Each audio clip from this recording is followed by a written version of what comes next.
Today, I will be recapping the movie Land of the Lost, which is a Will Ferrell movie. This movie is about Rick Marshall, a paleontologist. He believes that the solution to the fossil fuel crisis is time warps, and he has spent 50 million taxpayer dollars studying this. He's trying to make a tachyon amplifier to travel to a different dimension where the past, present, and future are all combined, but he hasn't been able to because he is now disgraced because of his theories and is forced to work as a science teacher. Then this former Cambridge student, Holly, who's a big fan of his work, shows up and proves that his theory has merit. She shows him a 10-million-year-old fossil that has an imprint of a lighter on it. After Rick sees this, he finishes building his tachyon amplifier, and he and Holly go to this 100-year-old cave to test it out. But while testing it out, something goes wrong, and Rick, Holly, and their tour guide fall through a portal and lose the machine.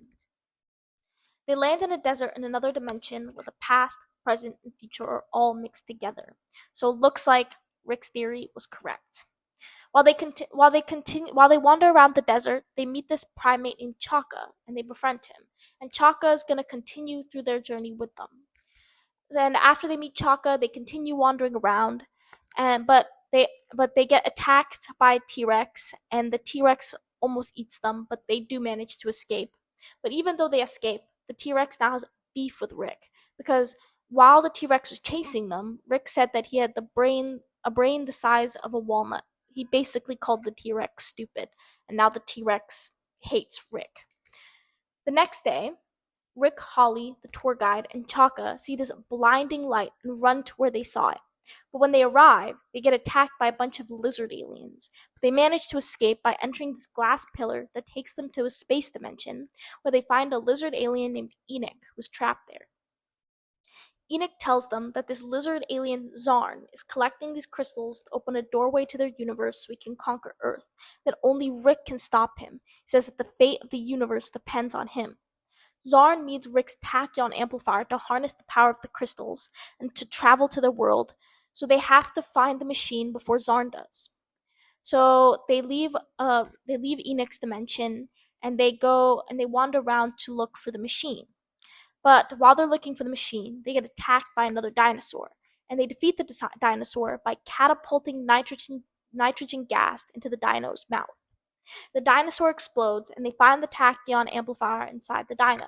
Apparently, the dinosaur ate the tachyon amplifier, so when they exploded the dinosaur, they were able to find it. But before they can get to it, a pterodactyl picks up the machine. So after the pterodactyl picks up the machine, Rick just wants to give up. But Holly tells him that he can't give up. She tells Rick about how his work inspired her and that she threw away a promising career at Cambridge for believing his theories. And now that he has the chance to prove them right, he's just going to give up.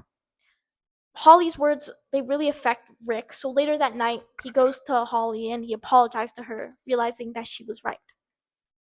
So after this, they go to the pterodactyl's nest to get the machine. But the machine is across a pool of lava and pterodactyl eggs. Rick crosses the lava, grabs the device, but then the eggs hatch. To calm the babies, they all start singing show tunes as a lullaby, and the babies fall asleep. Later that day, Rick, the tour guide, and Chaka celebrate getting the machine back, and they get high off this melon juice.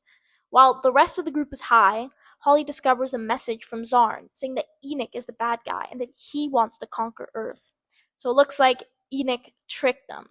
Turns out Zarn was never the bad guy. That's just what Enoch wanted them to think.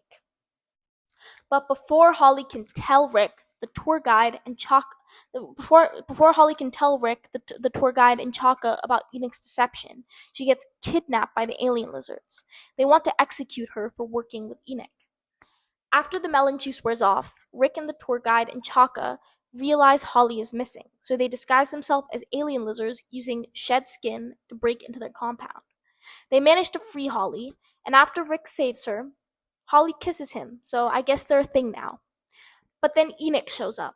Apparently, before Rick and the tour guide saved Holly, they sent Chaka to go get Enoch. Enoch uses his powers to control all the lizard aliens into doing his bidding. Then he takes the machine and leaves. Rick, Holly, the tour guide, and Chaka go to get the machine back from Enoch. While on their way, Rick actually manages to make things right with the T-Rex, and they become friends. So Rick ends up riding the T-Rex into battle, and they defeat all of the lizard aliens. It was actually a really cool scene. After they defeat the lizard aliens, they go to Enoch, who's opening a portal to Earth, and Rick fights Enoch. But during the fight, one of the crystals breaks, causing the portal to begin to close. So now they have to go through the portal really fast before it closes. Rick and Holly run to the portal, and the tour guide sacrifices himself to hold Enoch back so he can't get through the portal as well.